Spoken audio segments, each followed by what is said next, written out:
Welcome to the NC DWI Guy podcast, where defenders of the Constitution assemble to prepare for courtroom battle and firm owners gather to develop marketing strategies that will revolutionize the practice of criminal defense. Here's your host, the NC DWI Guy, Jake Minnick.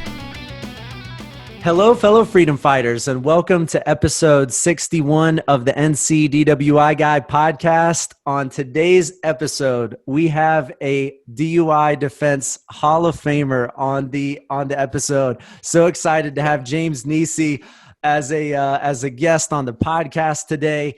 Today we're going to be talking really about kind of some of the DUI math that is related to the breath testing. This, again, is part of the 5-part series we're doing on attacking the DWI breath testing. Back on the first couple of episodes of this 5-part series, we talked with Dr. Andy Evans, looking under the hood of the ECIR2 device, as well as understanding the science behind breath testing. On next week's episode, we're going to be talking with Matthew Davenport about what does it mean for 0.08 to be deemed sufficient evidence of impairment in North Carolina and how to combat that language. And then finally, 2 weeks from now, we'll be talking with Stephen Lindsay on closing arguments related to breath testing. To give you a little background about James Nesci, and I had to cut James's bio down just a bit because if I read the bio for James, we would be doing 20 minutes of introduction. But I do think it's important to give some context about what an all-star that we have on the show today. James Nesci is a fellow of the National College for DUI Defense. He served as the college's dean during the 2016-2017 academic year and was a regent of the college from 2006 to 2017. Board certified by the NCDD in 2001, Mr. Nesci has been continuously board certified from 2001 to 2021. He retired from the practice of law in 2018. Mr. Nesci is the author of Nesci's Arizona DUI Defense, The Law and Practice, 5th edition, a legal treatise written for DUI defense attorneys and published by the Lawyers and Judges Publishing Company. He is a co-author of DUI defense books for, get your drum roll here, Alabama, Arkansas, Colorado, Florida, Iowa, Kentucky, Missouri, Nebraska, New Hampshire, New Jersey, right here in North Carolina, Ohio, Oklahoma, South Carolina, Texas, Utah, Virginia, West Virginia, and Wisconsin. It might have been easier to actually just mention the states that he's not a co-author on as opposed to the ones that he is. He is a contributing author to the 5th and 6th editions of the treatise Medico-Legal Aspects of Alcohol, which is a text used by forensic toxicologists across the world and serves as a course material for the Borkenstein School at Indiana University. Additionally, he is a co-author and editor of Medical Legal Aspects of Marijuana, Arizona edition. He also authored a consumer book titled How to Beat a DUI, which is available at www.lawyersandjudges.com. Mr. Nesci often defended cases well into the 0.30 blood alcohol range. He was one of the lead attorneys on the Intoximeters RBT-IV breath testing issue in southern Arizona, which resulted in the suppression of breath tests in over 7,000 cases. 7,000 cases, and the removal of the RBT-IV from the streets of Arizona. He also spearheaded the effort to obtain the manufacturer's source code, which is an impossible task, but the manufacturer's source code and software for the CMI Intoxilyzer 8000. Although the source code was never obtained, he almost single-handedly ground 90% of all DUI prosecutions within the city of Tucson to a halt for nearly 3 years and obtained breath test suppressions and dismissals in hundreds of DUI cases. He is often involved in large-scale challenges to DUI investigation methods and chemical testing. Mr. Nesci is one of only a handful of attorneys in the country who has ever held a DOT compliant permit to operate an Intoxilyzer 8000. He owns both an Intoxilyzer 5000 and 8000, which are used for in-court demonstrations and for research purposes. In 2013, he successfully completed the Restec Corporation's gas chromatography mass spectrometry training course in Seattle, Washington. He is also qualified to administer standardized field sobriety testing under National Highway Traffic Safety Administration and International Association of Chiefs of Police guidelines. He has taught seminars on the subjects of ethics, Fourth Amendment law, drug recognition evaluations, cross-examination, trial tactics, jury selection, field sobriety testing, driving behavior, blood alcohol calculations, opening and closing arguments, source code litigation, Fry and Daubert challenges, Intoxilyzer 8000 operators course, Headspace gas chromatography. Did I really do all that? I'm still going. Liquid chromatography. Right. Stop. You're boring. Let's get to the meat of this. Let's get to the meat of this. You cut me off at the place that I was going to go. I tried to kind of almost cut out only the stuff as it related to breath testing, James. I was trying to just keep it to the breath testing portions. I honestly left out like 2/3 of the bio, so I'm just telling you, we've got a Hall of Famer on the podcast. Let's get to the meat of this. Well, I love it. You're retired. You got things to do. You can't listen to this kind of introduction at this point. And to all the attorneys out there, especially the new ones, I recommend skipping the career part and going right on to retirement, because that's like awesome. Okay, I get up when I want. I do what I want. Yeah, that's great. I love it. Well, it is an absolute honor to have you on the podcast, James. So I think before we got on the call, you said that where we were going to start this off was with word choice, and you know what that means, and I don't. So I'm going to just let you kick it off from there. Sure. We have to think about our words, and we have to think about them carefully. Certainly you can look at politics and that sort of thing for words and how you win arguments. But if you look at the DUI area, if you think about it this way, for those of you who are out there who are listening and watching this, how many of you have a case where the government has a breath test result that they're going to use against your client? Just think about it, right? Everybody's going to go, yeah, I have a case for that. I don't, and I never have. I've had an estimated breath alcohol concentration. Okay? Because when you think about it, that's all it is. Same thing with a blood test. It's an estimated blood alcohol concentration. Right. When you start off with saying it is a breath test result, you've given up so much right there in the beginning, because any expert, even a government expert, will tell you that it is an estimate when you get it right down to it. And you know what? I've asked plenty of them on the stand, well, you say this is a result, but it's really an estimate, just like every other measurement's an estimate. I mean, you can never know the true value of something. They're all estimates. And that comes from the science of metrology. I learned about that a while back, and I thought to myself, that makes a lot of sense. And I think one thing that we have to do as attorneys is we have to start using that more with each other, around the office. Somebody says, well, what's the BAC? To condition yourself, say, well, what's the estimated BAC? This way it gets into your lexicon and you don't slip. And I still slip and say test result or whatever it happens to be. But you've got to really get that in there. Just like a while back, NHTSA, National Highway Traffic Safety Administration, changed the word accident in all of their publications. It's now become crash. Okay? And you hear the cops saying that on the stand. It's a crash or it's a wreck. They don't call it an accident. Why? Because an accident, well, anybody can have an accident, right? So they want to use more forceful terms to couch it in there.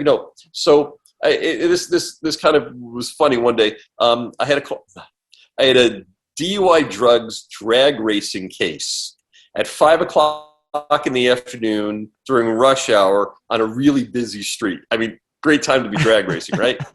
And This ended up with my client had a broken neck. My client's passenger had a broken neck. The guy he was racing had a broken neck. His passenger had a broken neck after the wreck. 4 broken necks from one accident, okay? And so I was talking to another attorney about this, and a broken neck sounds bad, right? And he says, no. It's a compression fracture that's healing nicely. And I thought, yeah, that's right. It is. It's a compression fracture. They're compression fractures. They're healing nicely. Okay. It's all word choice. We can joke about it like this, but it really, really comes down to it because, Lincoln said that our time is our stock in trade, but it's more than that. It's our words. It's our words because we are in the business of persuasion, and that you should never forget. And you have to use your words sparingly and effectively. Okay? People go on in opening statements and closing statements about, thank you for being here. I'm a representative of the state, or I'm a representative of the people, blah, blah, blah, blah. Thank you for your jury service. No, stop all that. Stop all that. Use your words, get right to the meat of it and go for it, because that's what the jury's going to remember. So we have to do the same thing with breath testing and with blood testing, all the chemical testing. We have to understand. And we also have to understand that juries and many judges, by the way, I understand there are maybe some judges watching this too. Don't worry, I'll use small words, okay? But we have to be aware that I can't be held in contempt. I'm not going to the court for a while. But we have to be aware of the fact that we use words and acronyms that the public has no idea of what we're talking about. Okay? Yeah. I mean, one of the things I'd like to ask in voir dire about breath testing is, ma'am, can you tell me what our state limit is, for the breath test? And sometimes people will get 0.08. And I'll say, yeah, you're right. 0.08 what? And they'll go, 0.08%. No, it's not actually.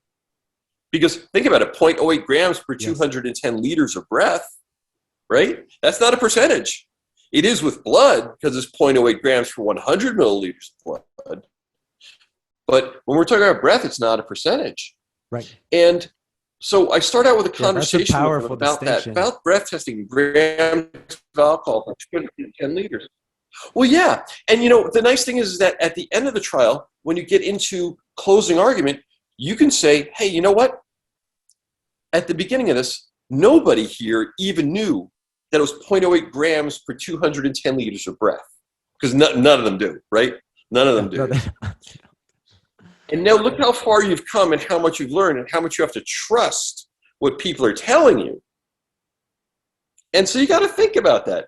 I didn't know anything about this, and I'm being asked to convict somebody on stuff that I knew nothing about yesterday when we started this trial. Right, exactly. Or what you knew that's a heavy load. Yeah. Yeah, and I love that distinction. Right. You got to be careful. You got to be careful about that. You don't want to tell them it's not correct. Yeah. Yeah. So you got to start out there. I mean, when we talk about NHTSA, we talk about A-RIDE, we talk about FSTs, and that, people don't have that. HGN, they don't know that. HGN can be horizontal gaze nystagmus or here goes nothing. Okay, it can stand for any of that, right? That's the here goes nothing test. Yeah. Yeah, that's. I think wave that's such a back powerful. And forth in front of somebody's eyes in the dark. Yeah, that's such a powerful point, though, in terms of using the estimation language, because you can't start to build that estimation in your closing argument. You can't wait until your closing to kind of talk about estimation. You've got to build that in through the voir dire, the opening statement, through the testimony, constantly be doing that. And so I love the idea of talking about it that way in the office, so that you don't have that slip up in the courtroom and kind of forget, how we are going to term this. Because as soon as you say, again, result, and even as we kind of get in next week to kind of this deemed sufficient language, we're deeming the estimate sufficient. That's really, at the end of the day, what is happening on that breath test ticket. Yeah, you're absolutely right. You're absolutely right. It's you have to take baby steps, and especially when you're explaining the science of all of this to a jury, because you find smart juries and smart jurors, and you find some that are not so smart, and sometimes people need to be told things 3 times to understand it, simple things, and some people get complex concepts right away, and you have to be able to deal with all of that. You can't bore the people who get the stuff right away, and you can't gloss over the stuff for the people who don't get it right away. Yeah, it's a difficult road to travel. It really is. I think really that mastering scientific evidence, which you guys just did a presentation at the National College of DUI Defense on mastering scientific evidence. I think that one of the keys to mastering scientific evidence is not to kind of understand all of these complex, intricate ways that the breath and blood testing work, which is important for us as defense attorneys. But mastering scientific evidence really is, how can I easily communicate this to a jury so that everybody understands exactly what we are talking about? Mastering scientific evidence is making it simple, making it available to the jury. Sure. And here's my thought too. As a defense attorney, you have to know the science as well as any of the government experts, and better. Absolutely. And that's not a heavy lift. Okay, it's not a heavy lift, all right? Because my favorite question for a chemical analyst in North Carolina. So my favorite question for the chemical analyst is typically my first question in cross-examination. To become a chemical analyst, how many hours of chemistry were required? That's where we start. There's not a whole lot of chemistry going into the whole equation. I learned how to push the buttons. Yeah. Well, a couple of times. I mean, I have cross-examined government witnesses, government experts who are PhDs. Okay. And I've also done it with those who, analysts who simply have a bachelor's degree. All right. In my state, to push a button on the Intoxilyzer, you just have to be a cop and go through the 40-hour course. I mean, but they can't talk about anything, other than what they did really. But the analysts, and they will bring in, and they'll bring in analysts. They don't have to in my state for a breath test. They don't have to bring in the analyst. They just have to bring in the cop and say, yes, I pressed the button on this approved device and it spit out this breath test number. Okay. But in my cases, they'll bring in the analyst because I will bring in a really good expert and they'll have to battle that. We had somebody here in Tucson where I'm at right now, where it's 100 degrees out at the moment, by the way. We had somebody in, she taught college level physics, and her husband got a really good job in Tucson with a Hughes missile. And so Raytheon, and so they moved. And the job she took was at the crime lab because it was open. And she was a PhD, and she was smart. And it was tough, but she'd been in academia her entire life. Right. And she didn't last long at the police department because they wanted her to say what they wanted her to say.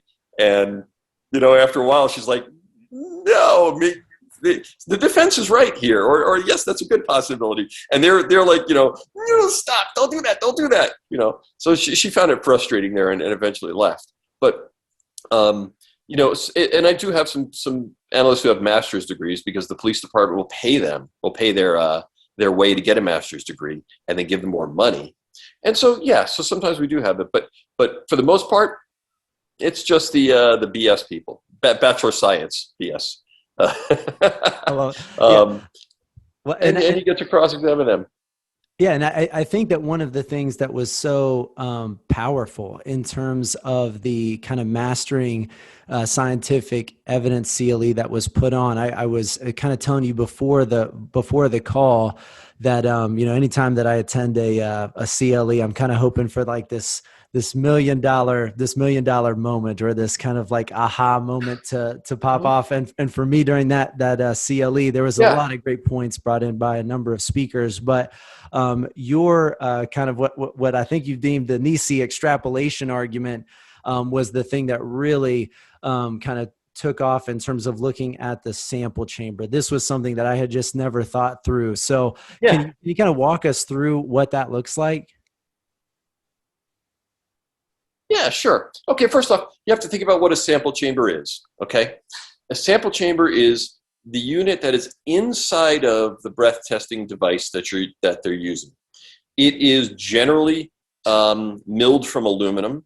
The inside is often tube shaped, and that is the chamber in which holds the breath at the time it's being analyzed. So you have all the plumbing going into it and all the plumbing going out of it, and sometimes there's heaters on the way in and fans on the way out, but basically that's what it is. It's a tube. At one end, there's an infrared light source, okay? At the other end, there are filters and a detector. And what happens is it shines light through it with nothing in the chamber, just ambient air. And it gets a reading, how much of this infrared light makes it through, okay? Then when you breathe into it, it takes another measurement, actually several measurements to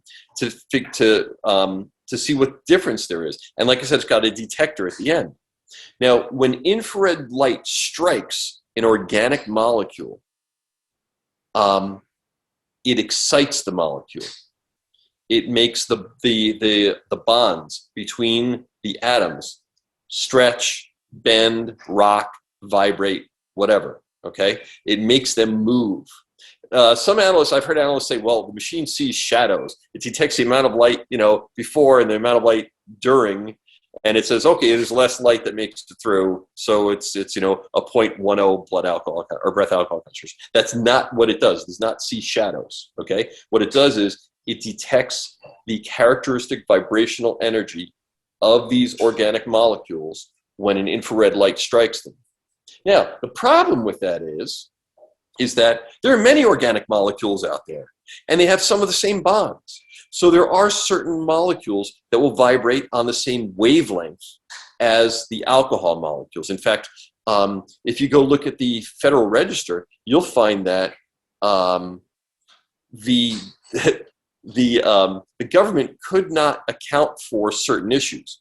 And so what they did is they changed the definition of alcohol to better reflect the capabilities of the machines. Wow, which is kind of ridiculous. They're saying we can't just detect ethanol because we're detecting other low molecular weight alcohols. So they redefined alcohol as ethyl alcohol, drinking alcohol, and other low molecular weight alcohols. Okay, that's crazy. So it's really interesting because the government redefined alcohol in the Federal Register so that they could say that these machines work.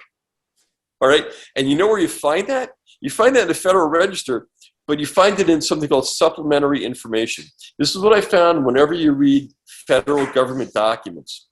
Always go to the very end, and it is literally in fine print. That's where they hide all the good stuff, okay? And it is there, and it's in supplementary information. Always read the supplementary information first, then go back. Okay, that's just a tip. Now, if you think about this, the breath testing devices, they report alcohol in grams per 210 liters of breath. That's the way it is all across the country. Grams of alcohol per 210 liters of breath. It's weight per volume. Okay, that's what it is, weight per volume. Now, first off, the devices never weighed the alcohol, right?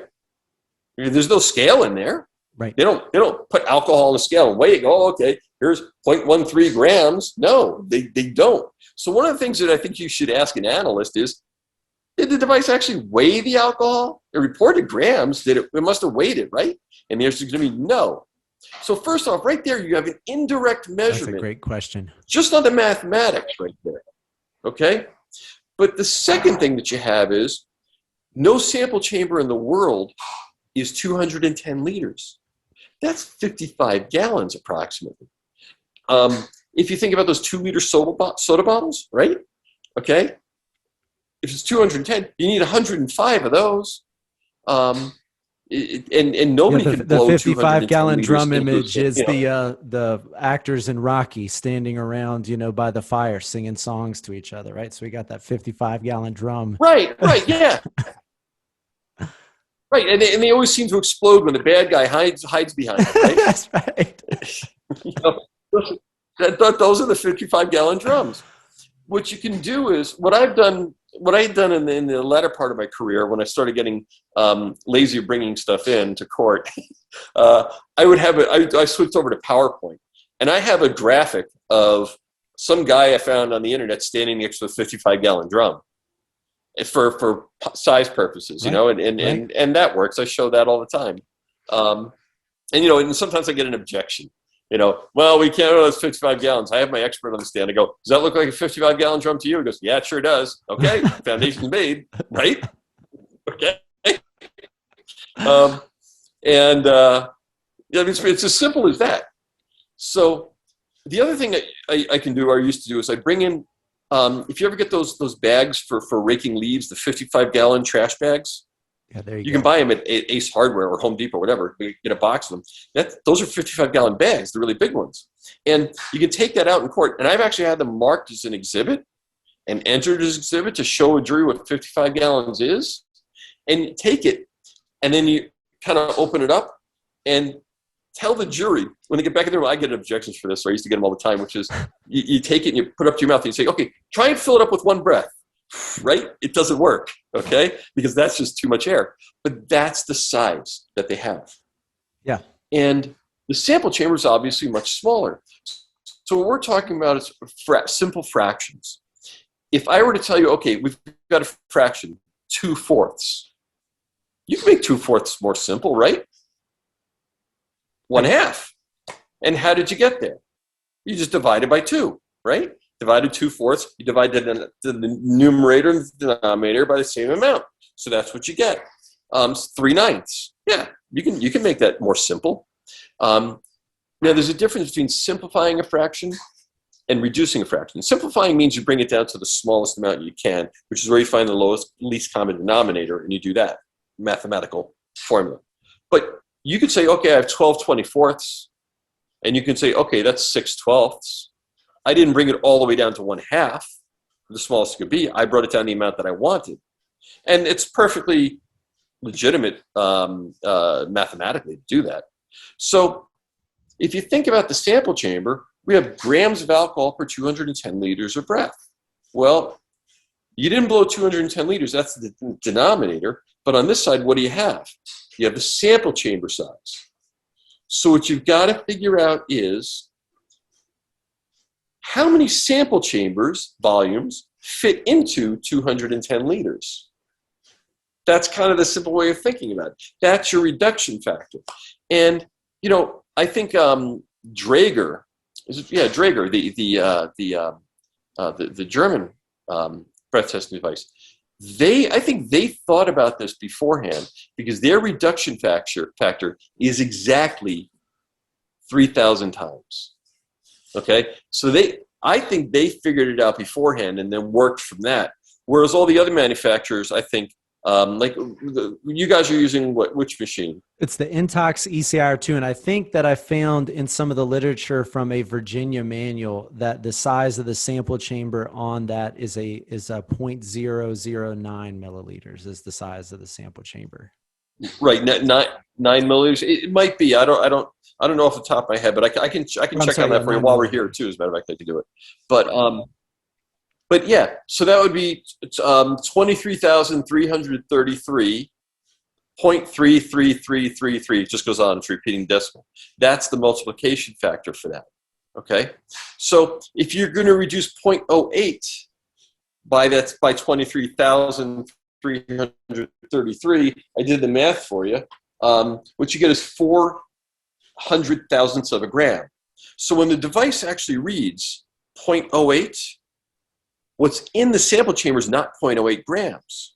What's in the sample chamber is exactly 400 thousandths of a gram of alcohol. And that that's 400 that's a thousandths gram of wild thing to alcohol is think being about. measured by a That was device. that like $1 million moment in terms of trying to think about that. I mean, it just is mind blowing Yeah. to think that that is where they're kind of getting this number from, is 400 thousandths of a gram. That's ridiculous. Right. And it's not that we can't measure that amount. Okay, science can measure that amount. I mean, think about back in 1969 in the moonshot. I mean, they were within, I think, 12 seconds of their estimated arrival time in the moon's orbit. Okay, all right. We can measure these things, but not on a machine that is bought on a low bid contract and operated by people who have a GED, an 8-hour class, and no felonies on their record. I mean, Right. that's not what they're for. These devices have to be cheap and in many cases portable and easy to maintain and rugged, because they don't treat them. I mean, this isn't CSI. They don't treat them like I've seen breath testing device. I saw one with a dent in it. Honestly, I saw an Intox 5000 that had a big old dent in the top of it, and they were still using it. And it was funny because I asked the cop. I had him on the stand, and he was also with what we call a quality assurance specialist. I said, "How did the machine get the dent in it?" And he said, "I didn't ask. I kept this quiet until we went to trial. How did it get dented?" And he said, "I dropped it." That's awesome. This is in front of a jury. I said, "Wait a minute, you dropped it?" He said, "Yeah, when we bought it from the city of Sierra Vista, which is another city in Arizona." I said, "Wait a minute, this is a secondhand machine that you dropped?" It just kept getting worse and worse, right? He said, "Well, we sent it off for repairs and they fixed it, but they wanted $500 for a new cover. And so we figured, well, it's got a dent in it, but they fixed the inside of it." And the jury just did not like that. Yeah, They just did not like that. The refurbished breath testing machine. Secondhand device. Yeah, right. But anyway, so you've got this. If you think about it this way, if there's 400 thousandths of a gram of alcohol when it reads a 0.08, there's 800 thousandths when it reads a 0.16, right? Double the legal limit. And that's a powerful argument for a prosecutor always. Double the legal limit. He's twice the legal limit, or three times, right? Okay. But then when you go, wait a minute, if this machine made a mistake of 500 thousandths, he's not guilty. Yeah, and that becomes an even more powerful argument. Okay? Yeah, it really is. And the reason that we have this grams of alcohol for 210 liters of breath, most people don't know why. It's from scientific tests that were done by a guy named Dr. Rala Harger long time ago. It must have been the 30s, I think. But they were trying to correlate, and then through the 50s, they were trying to correlate the amount of alcohol in one's breath with the amount of alcohol in one's blood. Because, I mean, it's the amount of alcohol that's in one's brain that makes a difference. And, fortunately, they don't let police do brain core sampling by the side of the road. So they have to do the next best thing for a living subject anyway, which is blood, right? And they said, okay, blood, but we can get it better through breath. So we have to have a correlation factor. And they correlated grams of alcohol per 210 liters of breath with grams of alcohol per 100 milliliters of blood, which is why we have what we call the partition ratio of 2100 to 1, which is what all devices are set to believe, or to not to believe, but they're set at. So in other words, the machine figures for every 1 part of alcohol in my breath, there's another 2100 parts in my blood. So it makes a calculation based on that. What if I'm 2300 to 1? Well, right. I'm happy, right? Because the machine multiplied by a lower number than it should have, and it gave me a lower number as a result. But what if I'm 1800 to 1? Well, I'm unhappy because it multiplied by a higher number than it should have, and it gave me a higher number. Now, most people in the post-absorptive phase have a partition ratio above 2100 to 1. It's generally closer to 2300. So the government argument is, yeah, well, so generally the population benefits by taking a breath test as opposed to a blood test. In general, you can say, yes, that's true. But maybe not for the guy sitting here who's going to be going to jail, right? Yeah, okay? Exactly. So, and you know, about in the post-absorptive phase, about 20% of the people are under that 2300 to 1, and actually under the 2100 to 1 too. So, you know, you could apply it to the masses in a scientific way, but when you're dealing with somebody who's going to go to jail, lose their license, their job, you know, all that stuff, yeah, I'm not a fan of that. Okay, and plus you have to be in the post-absorptive phase. You can't have any alcohol going into your system at the time, because if you think about it, right now, you don't have any alcohol in your system. Do you know what your partition ratio is? Yeah, no. Any idea? I don't have any idea. No, I do. You don't have one. Okay. You don't have a partition ratio. Okay, so think about this. Because you don't have any alcohol in your blood, so you don't have a partition ratio. Now, as you drink, your partition ratio it starts changing as you're absorbing the alcohol into your system, and it's making its way to the lungs, and so it rises from nothing all the way up to 2300 to 1, or maybe even a little bit above that. All right. So there's some point in there. There are points in there actually where, when you're rapidly absorbing alcohol, your breath test can overestimate your true blood alcohol concentration by as much as 300%. Wow. It has to, because it has to pass through 50 to 1, 100 to 1. It has to pass through 200 to 1. It has to pass through 1200 to 1, 1800 to 1, 2200 to 1, 2100 to 1, 20. It has to pass through all those to get there. It has to. You don't just instantly, boom, I've got 2300 to 1. It's got to rise through there. And so if you start taking tests too early when the person's absorbing, you can get some really wild results. So now that's kind of separate from, but it's an issue. It's separate from the whole grams of alcohol per 210 liters of breath when we're talking about the amount of alcohol that's in the sample chamber. So you got like these two serious avenues that you can pursue on this. Both of those are very powerful. We followed California. I was just going to jump in there for 1 second in terms of the multiplication factor, James, because I feel like the real value of that to me was just how simple an argument it is to communicate that to the jury, because everybody can visually see that the sample chamber that is 9 milliliters is nowhere near why we're estimating per 210 liters of breath. Just visually kind of taking that, 55-gallon trash bag, showing something that is like in the range of a 9 milli, you can't even really show anything that's in the 9 milliliter range because of the, it's too difficult to kind of show what that looks like, but you can show what a gram looks like. You can kind of start to really build this into the jury's mind about how small we're talking about when it comes to estimating this size.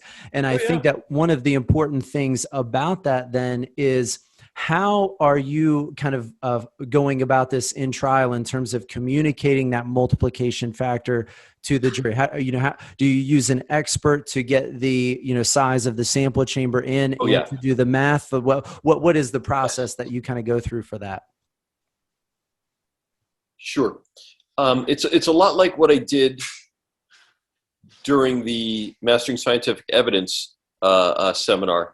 And in fact, some of those slides that I used are exactly the slides that I've used in court. Okay. And I use an expert. Look, I mean, I know people say, well, an expert costs money. Yeah, right. An expert does cost money.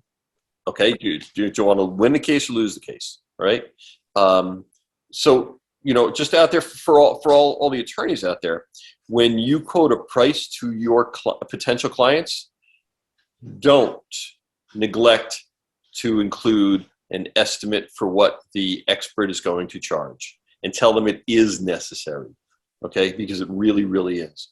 So what I'll do is I'll get my expert in court, and what we will do is we will do the simple math on a board, or sometimes in a PowerPoint. That's what I started doing later on.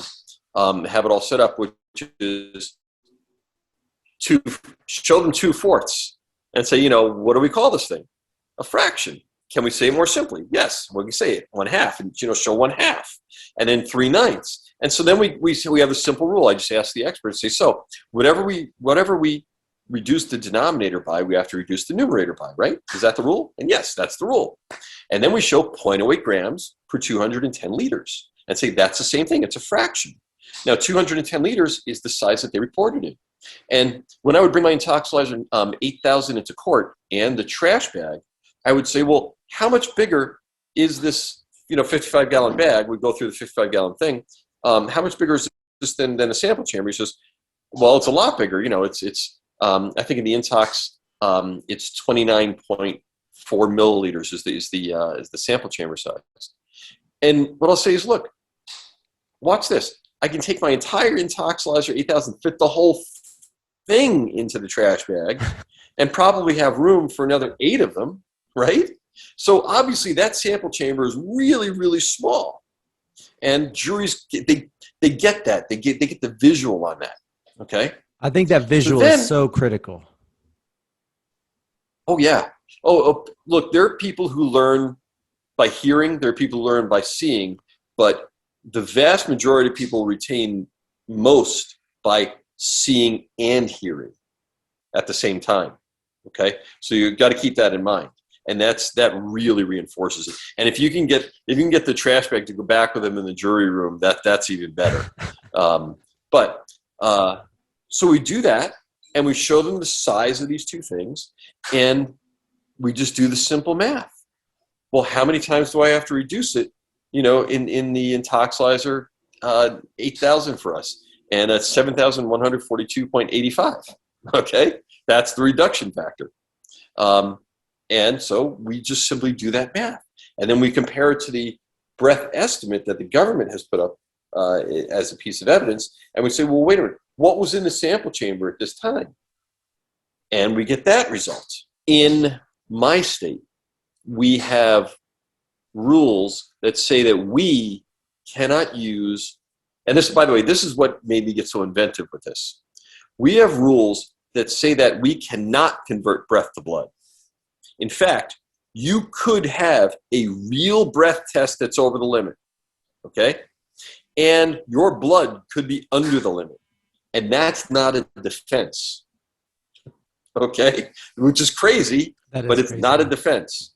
So we have to go about it a different way. And what I do is I ask my expert, say, look, the government says that he is a 0.13 blood alcohol concentration, and he's a 180-pound man. Can we say how many drinks that would be to be that 0.13? And he'd say, yeah, sure, whatever it is, 5 drinks, whatever, 6 drinks, whatever it happens to be. Okay. And so each drink counts for a certain amount, and we have that, yes, and we do that math and put it on the board for them. And then we say, well, can the machine overestimate the number of drinks under certain conditions? Yeah. And I asked, by how many drinks? Well, by 2 drinks. Okay. Well, what should his true breath alcohol concentration have been if it wasn't overestimated by those 2 drinks? It's just 0.075, 0.07, whatever it happens to be. All right. That's all it is. Now, what my expert is doing in his head is my expert is taking into account all sorts of things: partition ratio, hematocrit, breathing patterns, all that sort of stuff. But I'm never comparing breath to blood. I'm comparing breath to breath and breath to a number of drinks.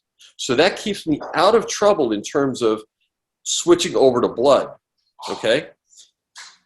But the byproduct of that is it's just so much easier for a jury to understand when you say, oh, it can overestimate by 2 drinks. Right. And 2 drinks equals 0.03. Okay, or whatever it happens to be. It just makes it so much easier for them. And I didn't realize that when I first started. I was doing it to get around the partition ratio argument, the fact that we can't use partition ratio, and the fact that we can't talk about blood. I was using it for that. But the byproduct of that was, oh, this simplifies the argument quite a bit. And juries really latch on to that because they go, yeah, it's an estimate and it overestimated. Okay. And I also asked, just to be fair, can it underestimate? Sure. By how many drinks? By X number of drinks. All right. What should he be if it was this? If it was underestimated? So we get a range and go, so is it a real possibility that he could be between, 0.07 and 0.15? And the answer is yes, he could be. Can you tell us where he was? Nope. Can't do that. Just somewhere between there. And just argue to the jury that it's reasonable doubt. That's simple. And a jury, if you think about it this way, you can't tell a jury they have to be 100% sure, right? That'll draw them. You have to be 100% certain. No, you can't do that. And that's not what reasonable doubt is. It's not 100%. But you can tell the jury that they have to be 100%. That's 100% free of reasonable doubt if they're going to vote to convict. And they do. They have to be 100% free of reasonable doubt. That's a great way of framing it. I had an objection on that once. Yeah. And the judge said, no, you can't say that. I said, wait a minute, judge. And then judge sustained the objection from the prosecutor. I said, okay. Turned to the jury. I said, okay, so the judge is saying you can have some reasonable doubt and still convict. And the judge said, wait a minute. That's not what I said. So judge, so somebody can be 99% free. They can have 1% free, 1% reasonable doubt and still convict. And she said, no. And then she said, I'm changing my ruling. The objection is overruled. And she did tell the jury, you don't have to be 100% sure. And I said, judge, in front of the jury, I never said that. I said they have to be 100% free of reasonable doubt. And they do. And so if you think about it that way, yeah, you have to be 100% free of reasonable doubt. You can't have any and then convict. And by the way, I did say vote to convict. That's something that they used to do, but I don't in front of the jury anymore. Or, well, when I was practicing, I didn't at the end. And the reason why is this. When you vote, we normally think about the majority wins. Right. And you don't want that. Right. So I switched the word out vote to say. So when you go back at the jury, you say not guilty. Don't say vote not guilty. Say not guilty. I keep voting out of it because you don't want the jury doing, really majority or mob rule sometimes. Yeah, that's a really powerful framework for it. So I love too the again, just kind of going back to this specific example with the Intox ECIR2 with the kind of the assumption of a 9 milliliter sample chamber.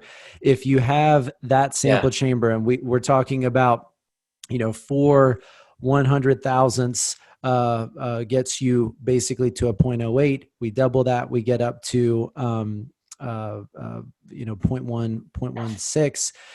If you're visually trying to sell this to a jury, you're basically, showing them a sweet and low or a sugar packet and basically saying, hey, let's cut this thing up 100,000 times. And the difference between a guilty, there you got it, got the splendid packet right there. I love but just cut that thing up 100,000 times. And we're talking about 4 of those pieces being, enough to kind of get to this number, or 2 of those pieces, depending on the facts of your particular situation. We're talking about 200,000ths of this sweet and low packet.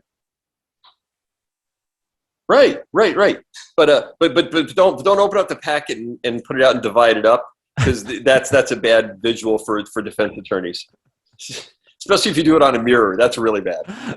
But the people think it's in the 1980s. No. But yeah, I use a Splenda packet or a sweet and low packet.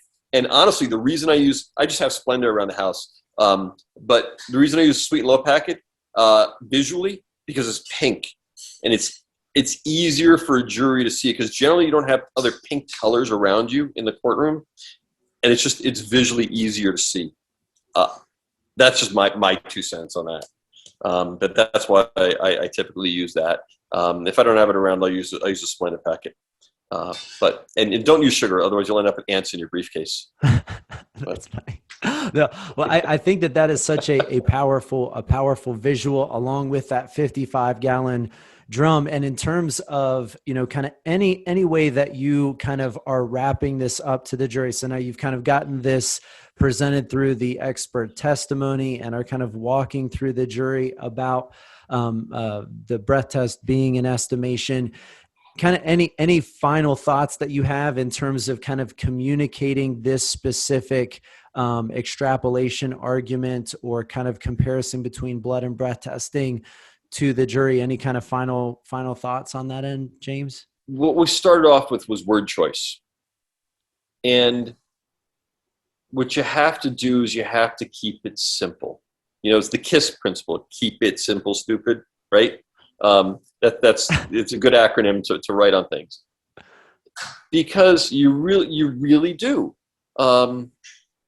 If you start getting into the weeds on these things, you're going to lose that jury. You'll lose the judge. You lose the jury, and that's just you can't afford to do that. You can't afford to lose it. So you have to keep it simple.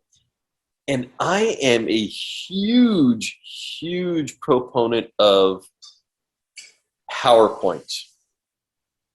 PowerPoint is probably the most effective tool for persuading a jury that has come out during not just my career, I think, but the entire legal system since we started in this country. It started arguing to a jury. There are so many things you can do with that, and so many visuals that you can get in. And I use PowerPoint with my experts. Okay? And so we have the graphics up there, and then we'll also print off the page to give to the jury as an exhibit when that's appropriate. And so the jurors actually get the page with them to bring back with them into the jury room. Now, in closing, I can use those again in my PowerPoint along with everything else that I want to use for a simple closing argument, burden of proof and all that sort of stuff, with the actual graphics that we used with the expert. It works great with breath testing, and honestly, it works even better with blood testing. I mean, I've done a lot of blood testing cases, and you've got your chromatography, and you can put the chromatography up there, and you can blow it up, and you can highlight things, and you can point to them, and that sort of stuff, and then use it again in your closing. I used to bring in my computer long before other attorneys did. I'd bring in my laptop, and I would bring in a very small but very expensive. When they get small, they get expensive. PowerPoint projector, and there's generally a wall I can point it at, opposite the jury. And if there's not, I've even lugged in, a big ass screen and put up because. I mean, the prosecutors get all their toys. They have all their stuff generally in the same building as the courthouse. Yeah. The giant TV. I got to carry all my. Yeah, right. I got to carry my stuff 3 blocks to get it into court. When the brand new Pima County Justice Court opened, they were ready for that, and I got to try one of the first cases in there before I retired. They actually had opposite the jury a screen that would come down from the ceiling. You could plug in your computer right at the counsel tables. The judge and the jurors, they could look at the screen, and the judge would decide when they could see what was on the PowerPoint, and the witness would have a screen up there to look at it, and it was so nice. And I'll tell you what, the prosecutors, it took them a couple of years to figure out how to use it. And I just walked in there and bam, did it from the just start. Waiting I was for just that moment. lugging all my crap in there. They definitely have done that in the counties here in North Carolina that I practice in. Most of them have kind of moved in that direction. There's still several that are kind of catching up, but that's definitely the way of the future. And I feel like for sure that the keep it simple, stupid message is so important, not only because it's important that you be able to explain it to the jury, but I think so often we haven't kind of appropriately practiced or thought through our closing arguments. And so if you're not able to explain this simply, the jury's not going to get it. So you have to practice this thing over and over before you communicate it to the jury. I think by putting it into the PowerPoint, it keeps you on track to where, almost moving from one slide to the next. Here's the message that I'm trying to convey with this particular moment. It kind of keeps you on point in terms of making sure that you're appropriately walking through these chronological steps. So I do think that there's a ton of value to that message, not only for the jury's sake, but for our own sake of just, I better be able to communicate it well, because if there's no integrity in the argument, the jury's not buying in. Well, and don't ever be afraid to level with the jury. Like, for example, saying, this person could be over the limit. This person could have an alcohol concentration. It could have underestimated or overestimated, given the range. And then turn to them and explain what reasonable doubt is. And say, look, I'm not asking you to say you didn't do it. I'm asking you to say there's reasonable doubt. And that's what you swore to do.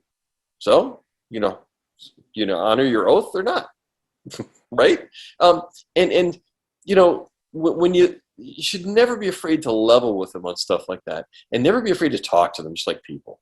And I don't know what as far as your background is concerned, but the one thing that I saw is this. A lot of attorneys go, and I know a lot of people are going to go, oh no, I'm saying this. Okay. A lot of attorneys went from high school to college to law school to their first job. I didn't. Okay. I left high school and I joined the Navy. All right. And then I sold real estate and I installed carpet. Before I went to college and law school, I learned about how to talk to people.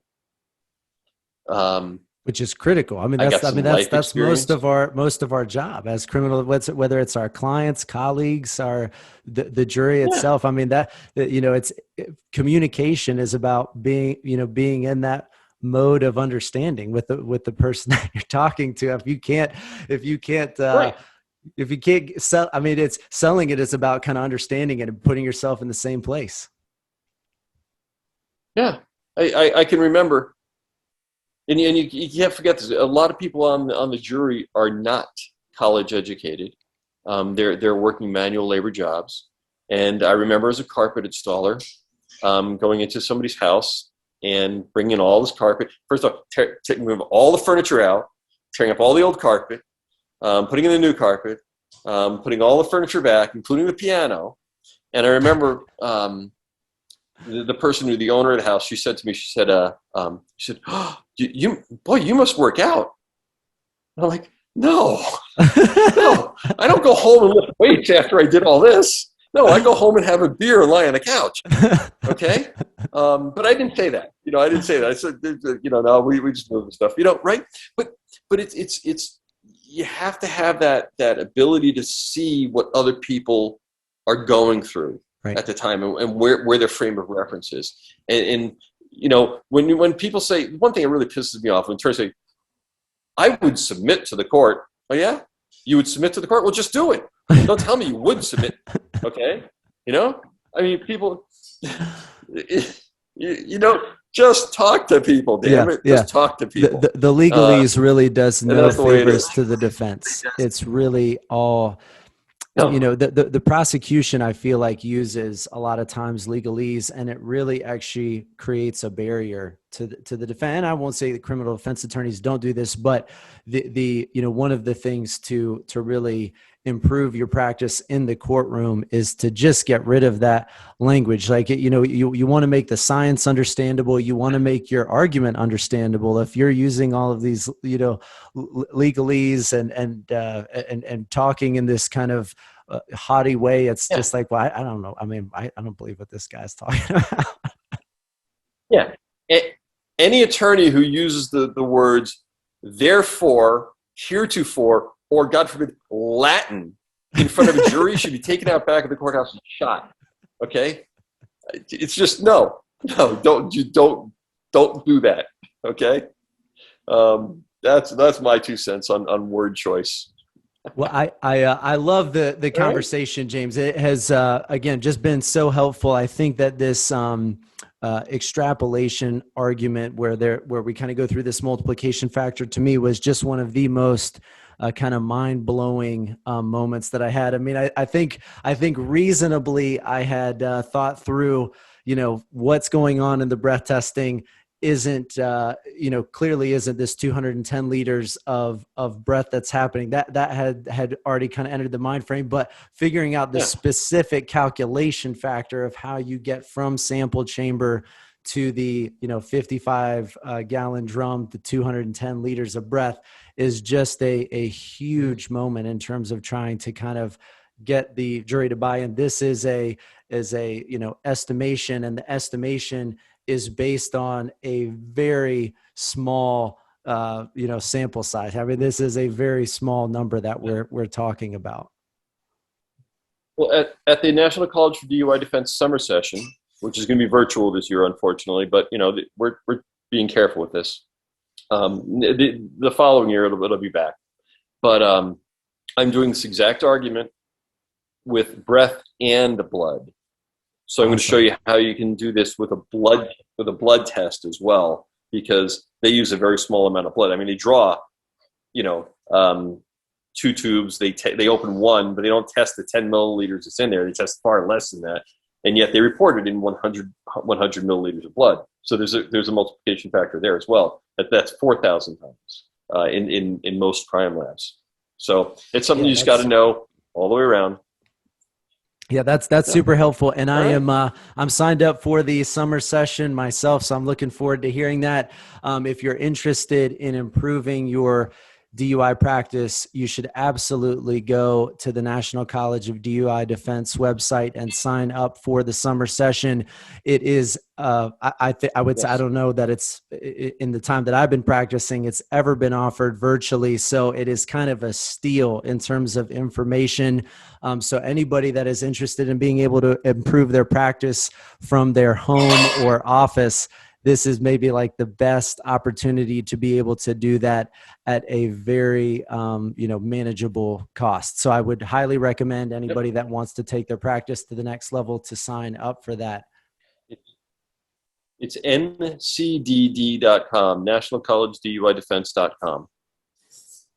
Yeah, so highly recommend that, James. Right. It has been a pleasure having you on the podcast. Thank you so much for giving your time to the audience. Thank you.